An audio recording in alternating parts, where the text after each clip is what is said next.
just a word about Bokja. Many people call it Bokja. Many, our friend Lina Kanafani calls it Bushka, and actually it's a Turkish word.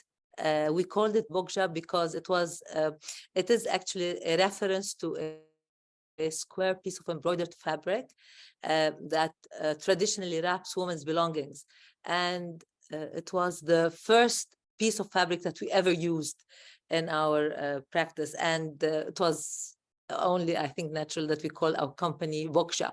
We've been around for some time, 23 years now. We have a studio that is in the heart of Beirut, in a very old district.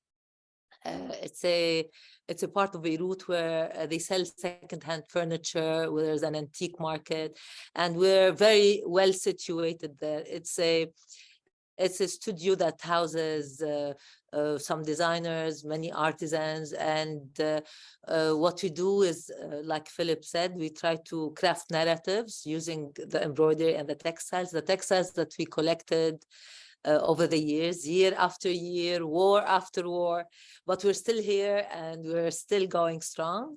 And we hope that by doing that, we sort of preserve this craft and we redefine it to give it this contemporary voice that we use in many of the interventions that we participate in. Our work, we like to think that it has a lot of emotion. It has powerful storytelling, like you see here, talking about human species, how they don't like to hear, see, or watch what's happening in the environment.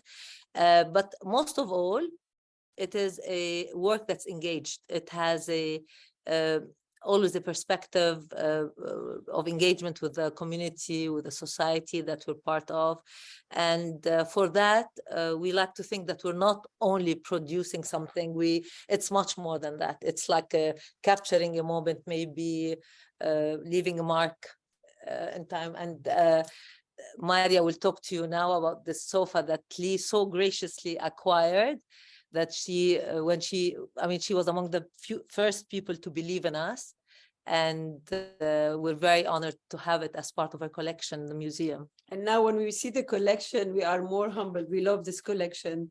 It carries so much emotion, like everything you guys, choose to participate in. So this is our migration sofa. We presented this 10 years ago at Rossana Orlandi in Milano. We wanted to talk about migration, which was the new reality of the world. And it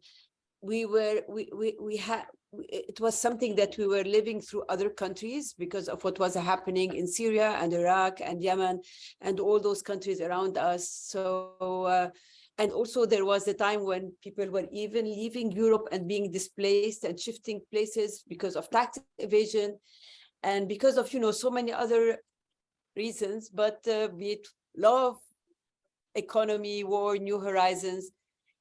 And also because we had around 800,000 Syrian refugees coming to our country to find refuge in our country.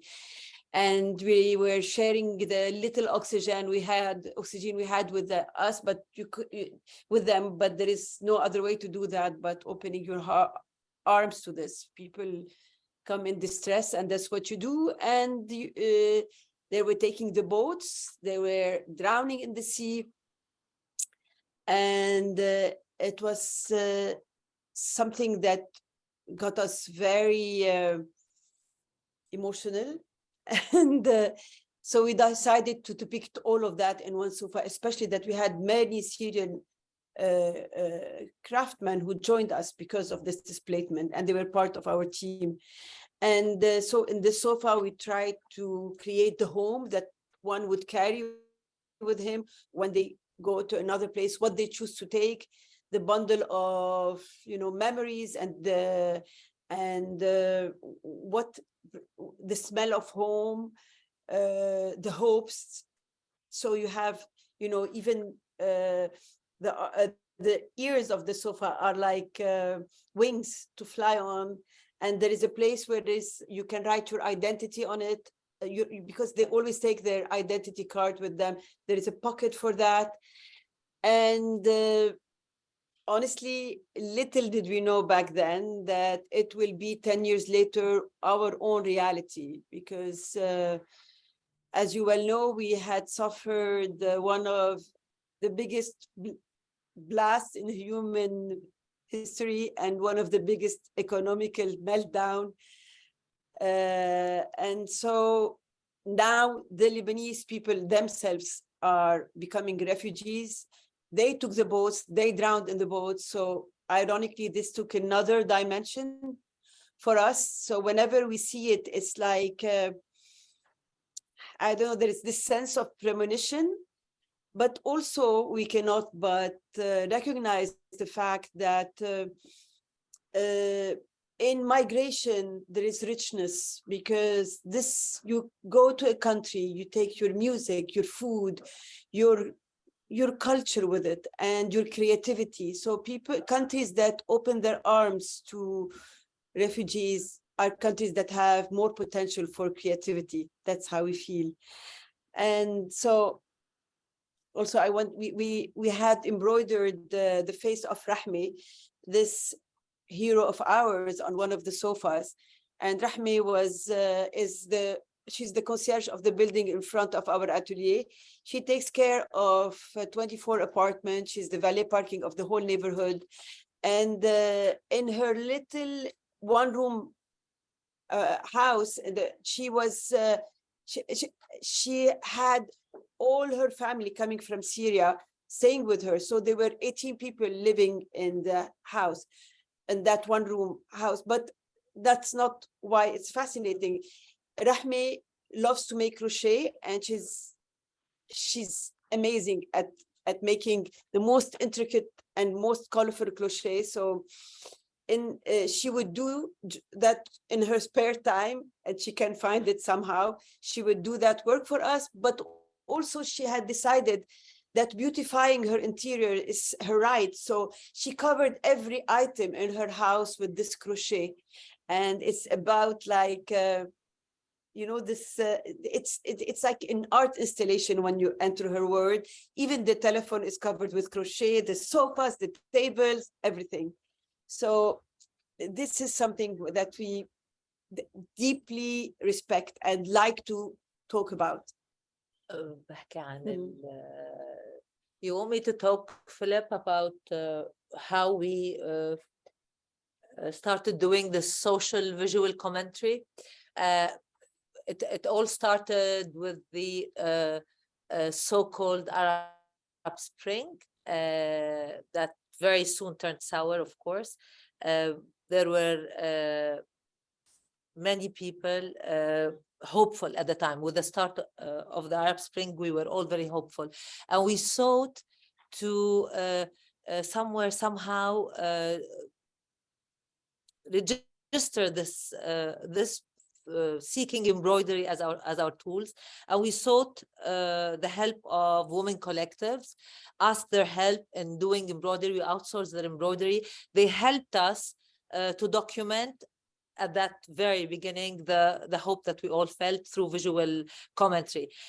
Soon after, there was an advent of labor from neighboring countries migrating, like Maria was saying. They came from Syria, they came from Iraq, they came from Egypt, all coming with their craftsmanship, with their beautiful big machines that are 100 years old, that working on them, the work approximates actually hand embroidery because they operated with their bodies. They came looking for work, and of course, we were so impressed with their techniques, with what they would offer on the table. We employed them, and our studio by 2012 became a laboratory. We learned with them those techniques. After a long, tedious process, we were able to use what they offered to disrupt more the tradition and create this interesting visual work that we do. So the embroidery on this layering of textile gave a new unexpected visual work that enabled us to do all those installations that you will see here. See, you know, you want to talk about I want strategy? to, yeah, I want to talk about first. You see here, this is the face of Muhammad. Muhammad is from Kurdistan. He embroidered himself on this wall hanging. He came to us and he added this his amazing sense of color that and his anger. So he is here depicting himself proudly. He left us, I think he found his exit strategy somewhere in Europe. And when we did actually this job, this work, we had this wallpaper called exit strategy, because we feel that each one of us has, from our part of the world, each person has his own exit strategy that is essential when you live in precarious countries. And that's why we decided that with every Bokja piece that leaves our atelier, there is a pocket in the back with a little passport that is the copy of our Lebanese passport. It tells about your identity, the year it was born, your description of the piece, but also there are many pages for visas.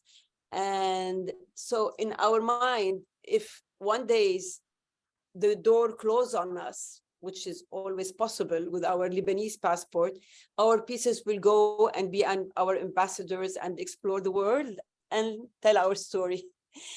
You see, here we talked about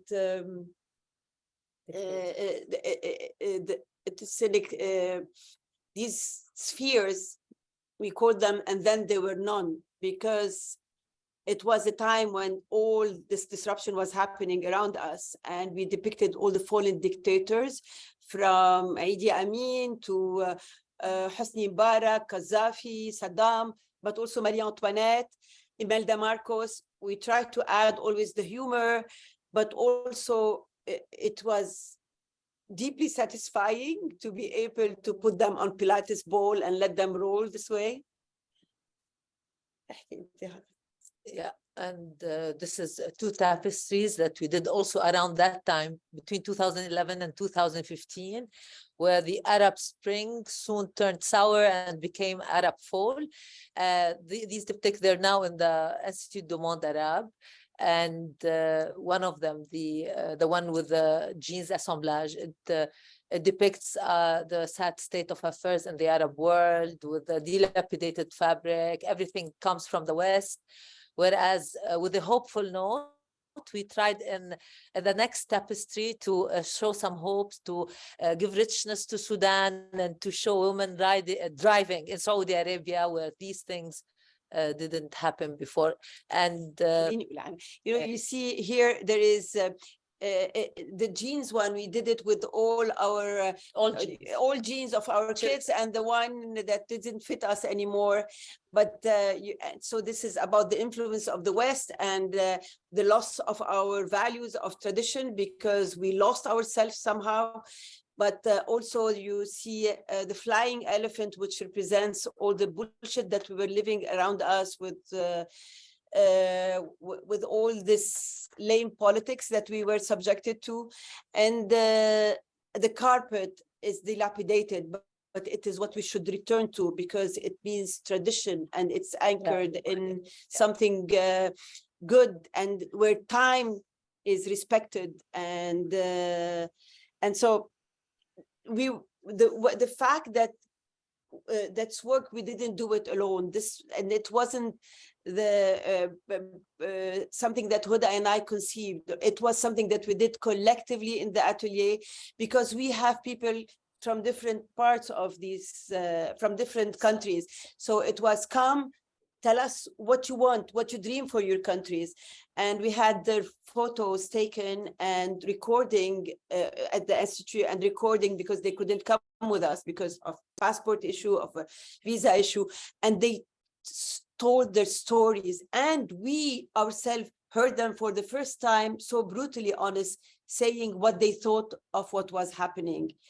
And so this is a funny take on a very sad thing that was happening also around that time.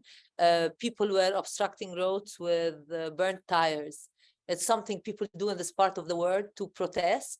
And the whole city was filled with black smog. And our take on it was to take those tires, to dress them in our beautiful fabric, and we used it to obstruct roads in streets, and we took them to the airport. We right? did it many times. You know, it was you could see the anger rising because we blocked the road. We were moving around in the city for many days and blocking the road. So people would start yelling and swearing at us. But then when they see them, they smile and they clap. And sometimes they're willing to stop the other cars with us. But that's how we decide, you know, approach things with a bit of humor. You can go a long way by expressing something you deeply believe in. And textile have so much magic in them because immediately, you know, it softens everything. And here you have something we did for you, Lee. And thank you so much. Tell us if you... maybe stop sharing the screen and then we can have a little talk with you. Because when we come to the Arab world, we're always having a talk around tea in someone's home. Your set is very, very beautiful. It's the most beautiful set we've ever had on the Hope Forum because it's like a world of Bokja. It is actually our latest work. It's Sound of Music, based on Sound of Music movie. Because, you know, after the blast, we woke up the day after. We didn't have, both our houses were completely destroyed, our atelier and our shop.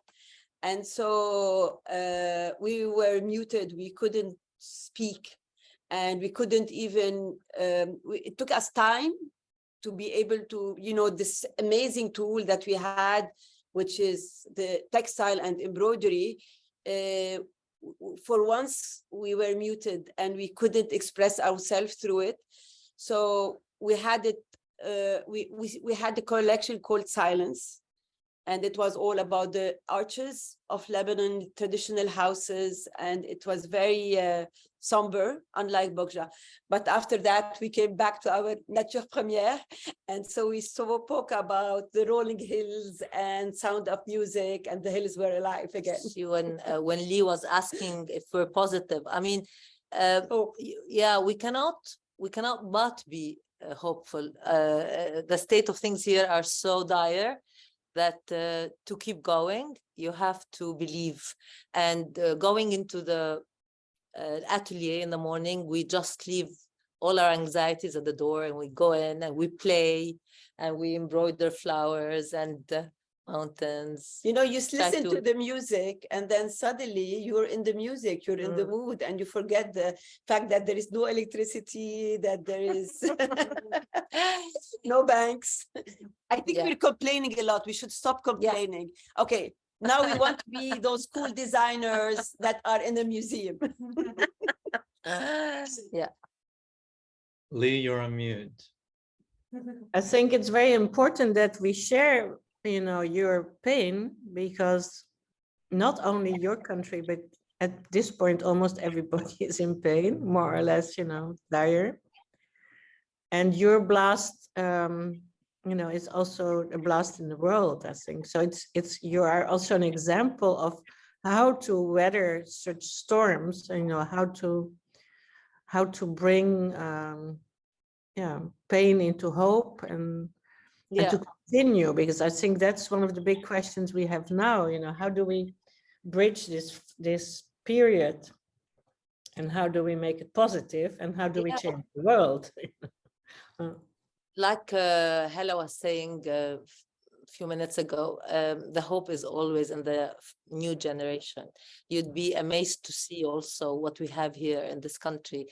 They're incredible, the initiatives they're doing, the support system they're building, the forward thinking that they're developing, sustainability, against consumption. It's very heartwarming.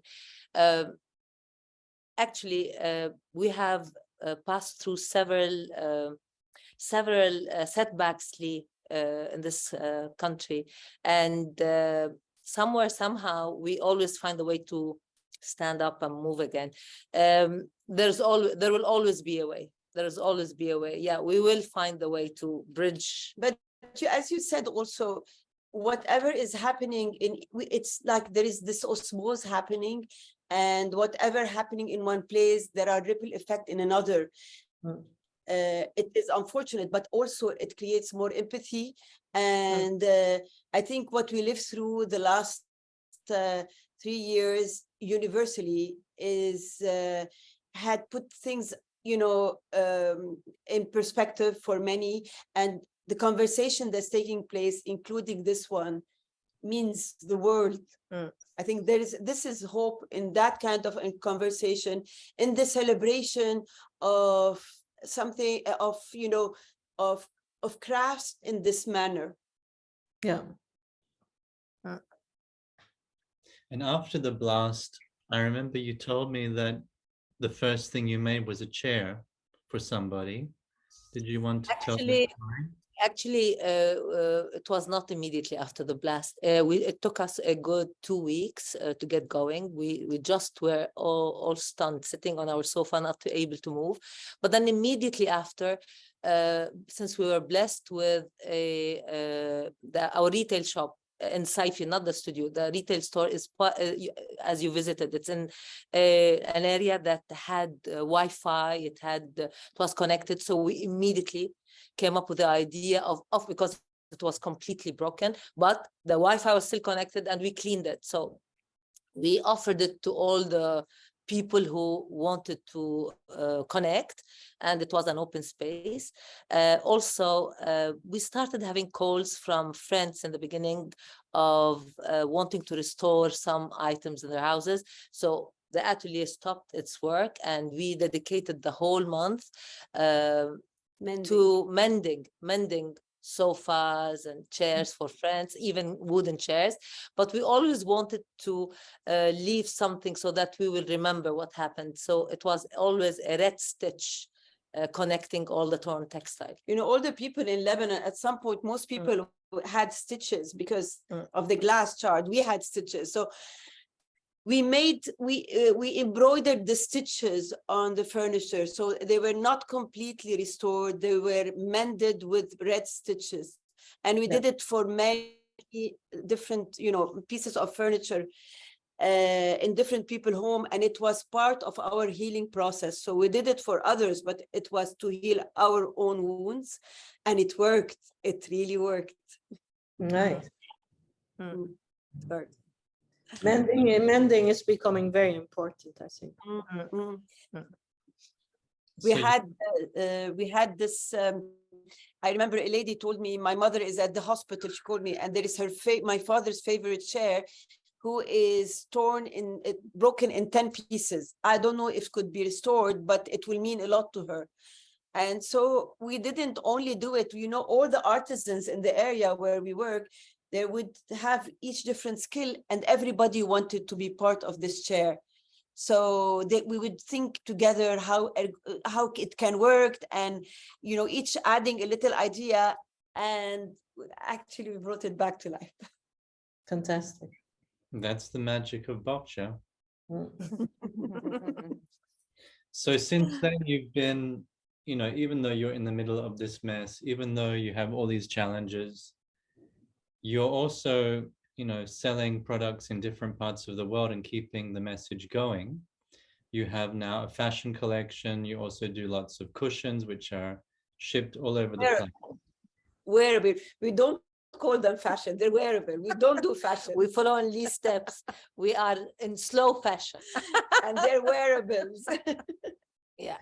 So how did you start working on that? Because this is a slightly different process. You know, it's not necessarily all made in your atelier. You have to work with fabric suppliers. No, but actually it's a continuation of what we do, Philip, because this rich vocabulary that we came by in the atelier, it enabled us to take it further. We started printing it on fabric, and we're trying to use as much as possible organic fabric. And the result was really stunning. It started 5 years ago as an exercise, a collaboration with a friend of ours, and we were left with the remnant of the printed piece, and we made it into a dress, and it was we loved the result, and we didn't stop since then. We do it now on velvet, on silk, on cotton, on so linen. even this tapestry is also became wearable. So you have this image depicted on silk and on organic cotton. The idea is that it becomes a vehicle to tell the story. So people can just acquire it because they love the color, because it's happy, because the motifs are so unique. But also, if they ask the question, they will understand what we want to talk about. Like our summer collection that we presented in Paris a couple of weeks ago, called How Fragile We Are, because we wanted to talk about our own fragility, about the fragility of things, about the fragility that is, happening in nature, in the nature of the humans. So it was interesting to see how people want to listen, and they ask, and they will it will make them more related. It would become more relatable, and some people will just think, oh, it's pink, it's cool, and we're fine with both. And that's like it's just, as long as it's going, and if I'm walking in the street and see somebody wearing a Bokja piece, it just, whoa, it's good. It's a good feeling. Well, on that note, I think we should maybe end the conversation, but thank you so much for being here with us. I know that you were traveling, so it's nice that you could get together for us, so we really appreciate it. And anyone that's interested in your wearables or the other pieces can, of course, find them on your website or in a few stores around the world. Thank you, Philip. Thanks, beautiful, beautiful girls. All this hair. They're becoming